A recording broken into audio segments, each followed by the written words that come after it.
Thank you, Kanishka, for that introduction. You're going to be a fantastic candidate and I hope an absolutely brilliant MP at the next general election.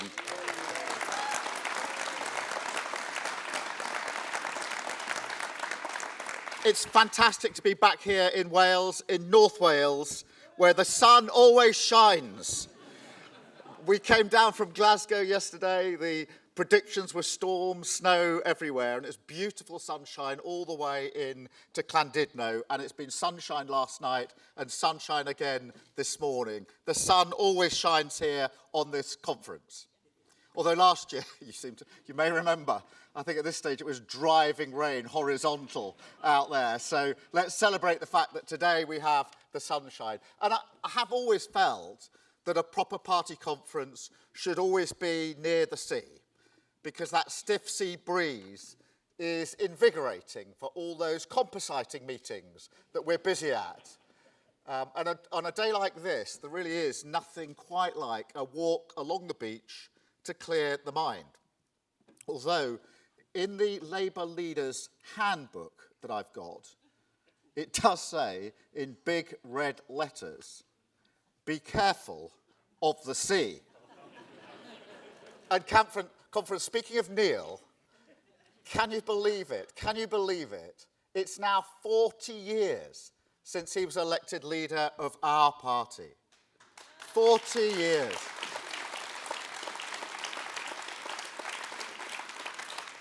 Which means it's 40 years since he went to Bridgend and gave a speech which echoes through the years to speak, I think, directly to the country before us today. Remember that speech? When he said, I warn you not to be ordinary. I warn you not to be young.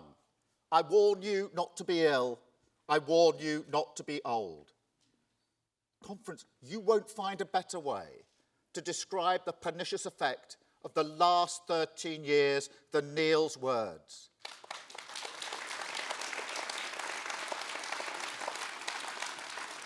The anxiety that's gripped our communities as we lurch from crisis to crisis, gnawing away at our sense of hope, our belief in a better future. Don't forget what this feels like. Don't forget how the Tories meted out the pain to Wales over 13 years. Don't forget Neil's words. Because conference, we're going to need them on the road ahead. No complacency. We've got to work for every vote. Use the determination those words can inspire to build a better Britain. A fairer, greener, more dynamic country where working people succeed, aspiration is rewarded, and where together we unlock the pride and purpose in every community.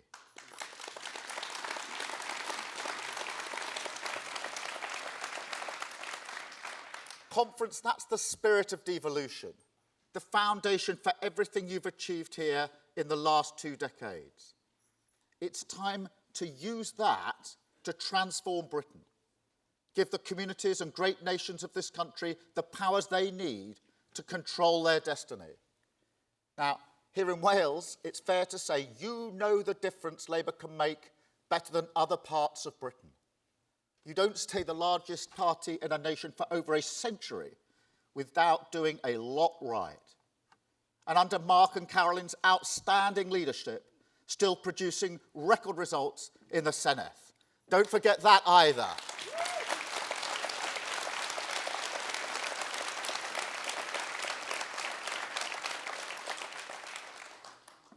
And Mark, on behalf of the whole Labour Party, I want to say how grateful we are for your dignified service to our party and to Wales, and how pleased we are to see you here this weekend.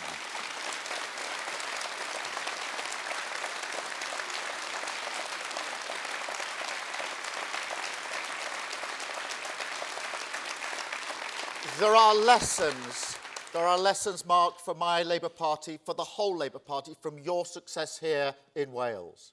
Your clear love for the Welsh nation, the embrace of a distinctively Welsh cultural vision, the collective patriotism of public service, and the pride that comes with that.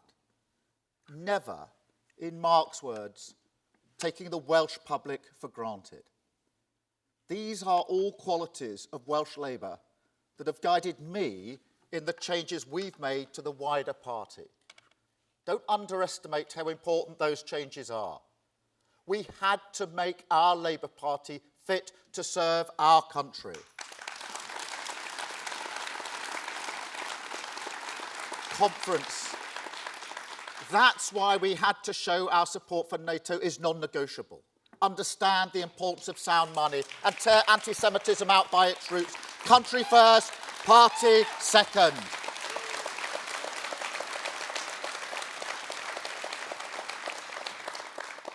But also don't underestimate how important your qualities are for renewing the bonds of a Labour Britain.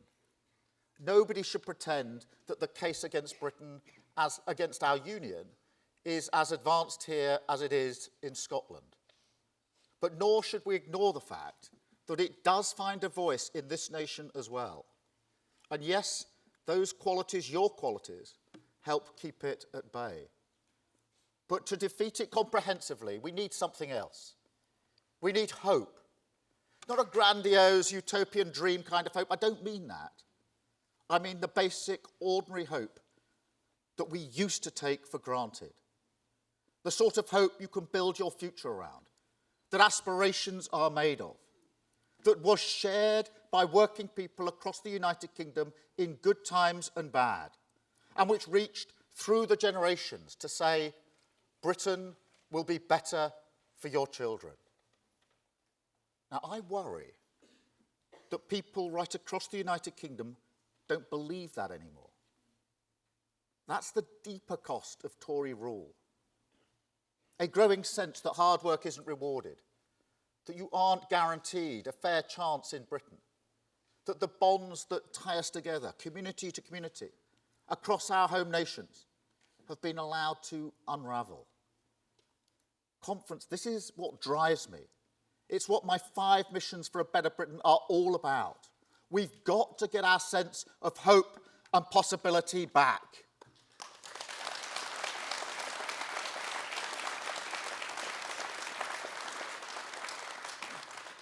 These are not just words for me. It's the story of my life, the journey I've been on, from a working class family to head of the Crown Prosecution Service. But it's also the story of our union, because the case for the union rests, has always rested, on the solidarity of working people pushing Britain forward in search of that ordinary hope. But when families worry like this about their children's future, when hard work no longer guarantees fair reward, or even that your contribution is respected, then yes, that case becomes harder to make. Conference, that's what we're fighting for across our country. We need to meet the forces of division with renewed hope. That's what our 5 national missions are all about. I will never accept that this country is destined for decline, that our best days belong to the past. Success is all around us. It just needs direction. People have huge ambition for their community. They just need it matched. I do believe there's a yearning to come together, to be part of something bigger, an impatience for change, for national renewal. And yes, as they've done throughout our history, the British people are turning to Labour to provide it.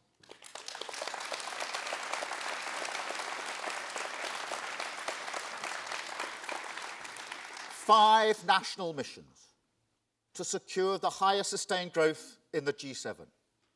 Make Britain a clean energy superpower. Build an NHS fit for the future. Make our streets safe. And break down the barriers to opportunity at every stage for every child. 5 missions that will define the ambition of the next Labour government. 5 missions that we rekindle that shared hope in every corner of the UK. 5 missions that raise our sights and free us from Tory poverty of ambition.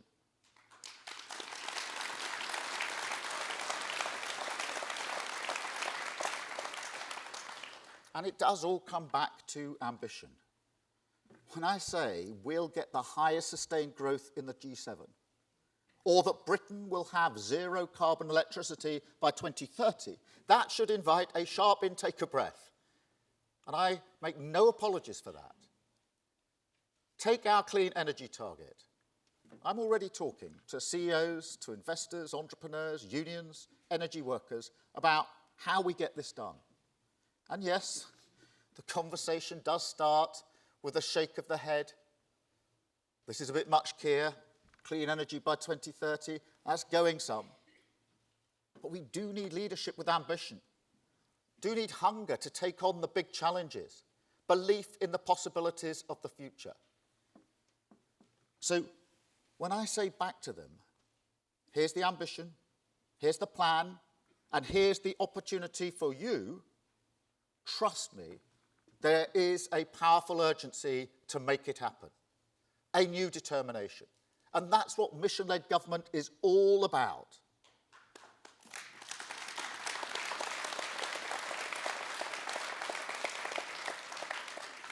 But conference, the change we offer must also be credible. Working people have had enough of false promises for a lifetime. And that means the politics of restoring hope will be hard. I mean, honestly, where do you begin?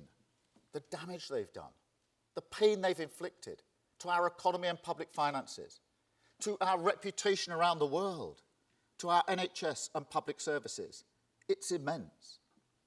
You know, when Mark said words not too different to that last October, that display of righteous emotion in the Senedd, he didn't just speak for Wales, he spoke for Britain.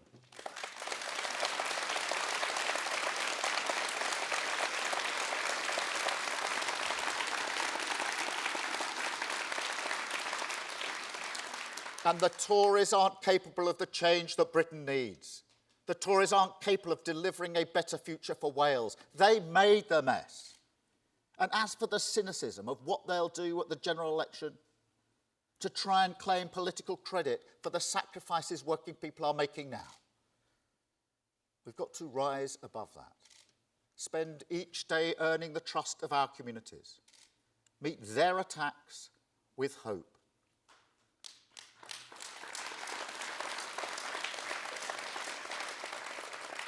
To the people of Wales, we must show that our pride and purpose has not lost any vigour, that there will be a clear choice at the next general election between more decline and division with the Tories or credible change with Labour, change for Britain that brings with it change for Wales and for your community. But to the British people everywhere, we must show how this spirit combines with the solidarity we offer across the United Kingdom. How together we can deliver something even more precious. A Britain once again on the front foot, with a sense of hope, of possibility, of ambition. A Britain that gets its future back.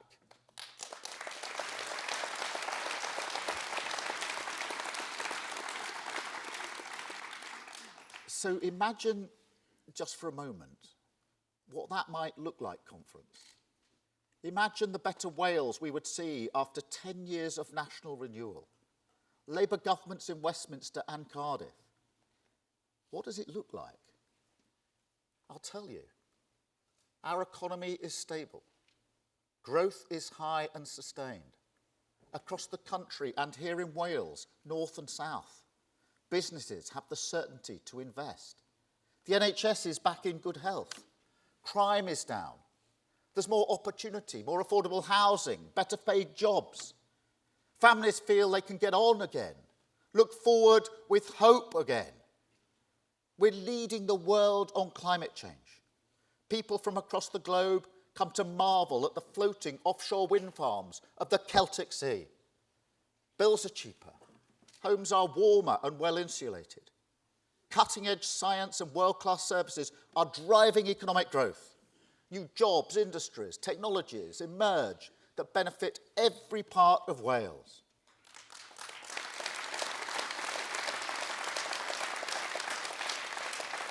And there's a thriving green steel sector that stretches from Connelly through to Port Talbot and up to Newport.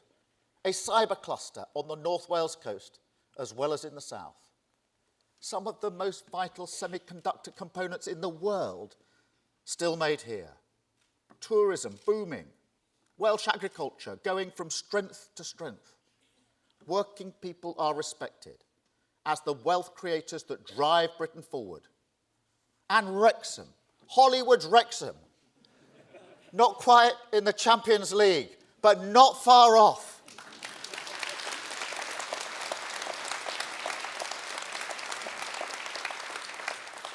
Conference, seriously, there's no reason why we can't reach for this.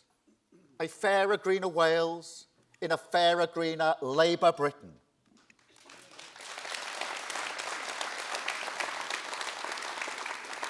It can be ours, but it requires a new way of doing politics, a total overhaul of the Westminster system. We have an economy that hoards potential and a politics that hoards power. No similar country puts so much decision-making in the hands of so few people.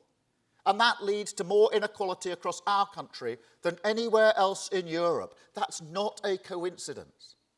I'm utterly convinced by this. Economic reform and political change must go hand in hand. Pick any of Britain's current problems. Energy security, productivity, immigration. You'd be here all day. But it wouldn't matter. The pattern is always the same. Distracted by the short-term obsessions that fixate Westminster, blinkered to the possibility of an active government that sets the direction, we lurch from crisis to crisis, always reacting, always behind the curve, a sticking plaster, never a cure. Now,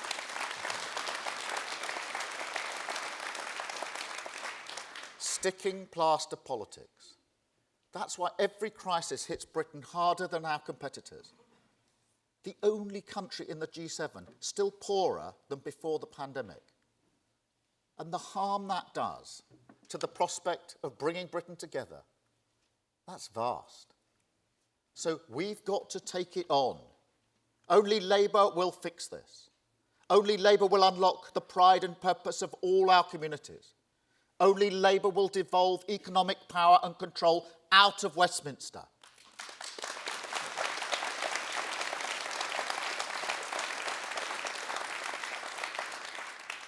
The argument is simple. The decisions which create wealth in our communities should be taken by people with skin in the game. Now, take the scandal of what's happened here in Wales with what used to be EU structural funds, the Shared Prosperity Fund. Funds that have been essential for Welsh businesses and communities for years. Powers that have been exercised here since the inception of devolution.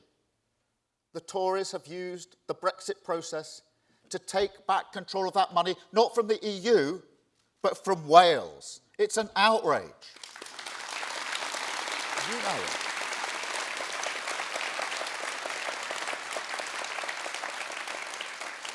The Welsh Government used those funds to get unemployment down, for wage subsidies, redundancy support, investment in the green opportunities of the future, the UK's first regional bank, supporting your world-class universities, modernising the Welsh economy.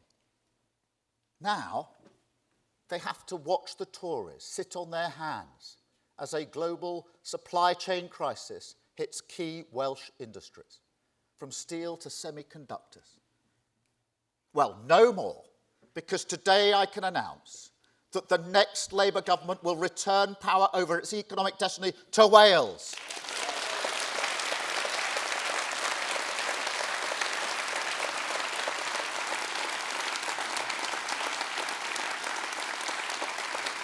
The decision-making role for the Welsh Government on structural funds will be restored. It's time for Wales to take back control.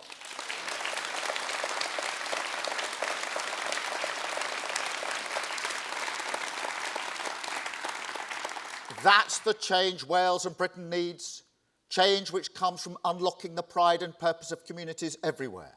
which spreads power and opportunity out of Westminster and puts people in control and ends sticking plaster politics. A new approach to politics and democracy everywhere in Britain, built on a new approach to growth and our economy. Because conference, you can't overstate the importance of economic growth. It's the oxygen for our ambitions, the lifeblood of a strong society and a dynamic economy. But look, I say again, this will be hard. The lesson of the last year is stark. Lose control of the economy and it's businesses and working people who pick up the bill. We can't let that happen, even when it puts a brake on things we might like to do in power. Sound money in our public finances must come first.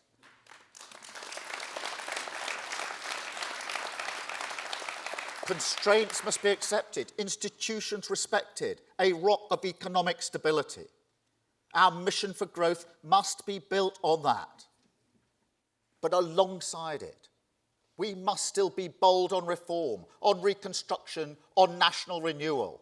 That's what people expect from a Labour government, and we will deliver it.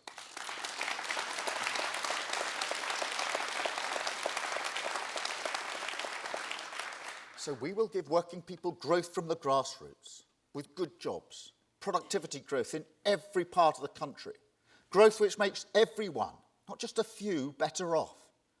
Will get us moving forward on science, technology and innovation, with a more powerful British bank that can help scale businesses, new and old, and a modern industrial strategy which gets everyone around the table and removes barriers to investment. We'll create jobs that are well paid and secure and end the Tory era of low pay with our New Deal for working people.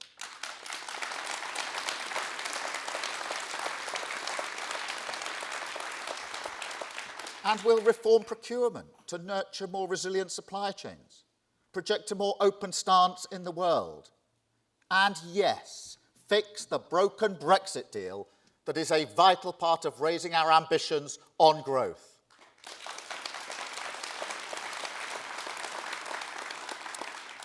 And conference, so is tackling climate change head on.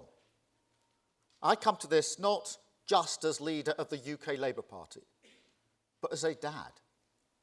And as a dad, I'm spurred on by the voices of our children. The cry of indignation demanding our generation act before it's too late. It's a matter of justice, about the fairness and better society that I came into politics to create.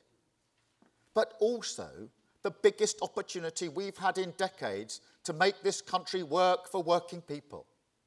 Conference, this is why we need a collective sense of mission across our home nations. We've got to come together and write a new chapter in our national story about how our generation tackled the climate emergency and used it to create the jobs, the industries, the opportunities of the future.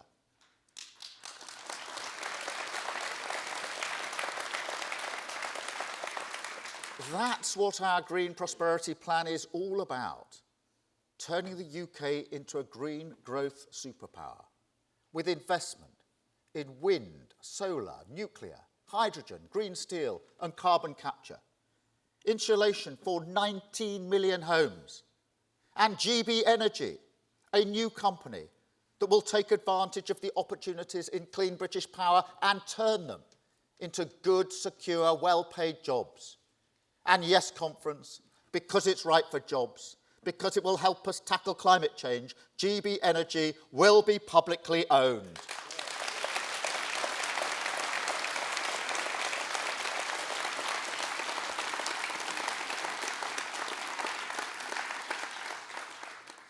And let's be crystal clear about the benefits which will flow to the Welsh people from this plan.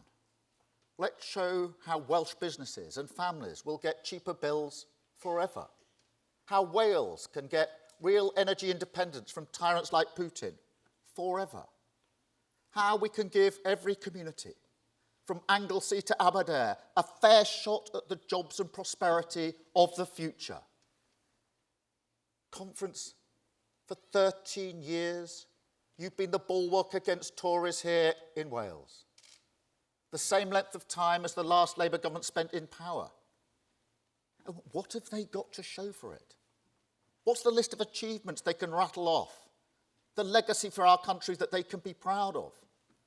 Where is their minimum wage, their Equality Act, their slashing of child poverty rates, the regeneration of our cities, the rebuilding of our public domain, the investment in culture, sport, technology, infrastructure, education, the devolution of power and control to the nation? Where is it? Britain needs change. People know that. The people of Wales know Britain needs change for them. They know our economy needs to work better for working people, that our public services need to be fixed, that the emergency of climate change needs bold action, and that our political system needs a total overhaul, with communities finally in the driving seat. We must say to them, none of this can be achieved through more division. But if you place your faith in Labour, this is the change we offer to Wales and Britain, the case for a new Britain, where communities control their own destiny, climate change is defeated, growth supercharged, politics a force for unity and good, a Wales that is proud, confident, ambitious and successful, thriving in a better Britain, a Britain with its hope and future back, a Britain with a new sense of mission. Thank you, conference. Thank you. Thank you. Thank you very much. Thank you, conference.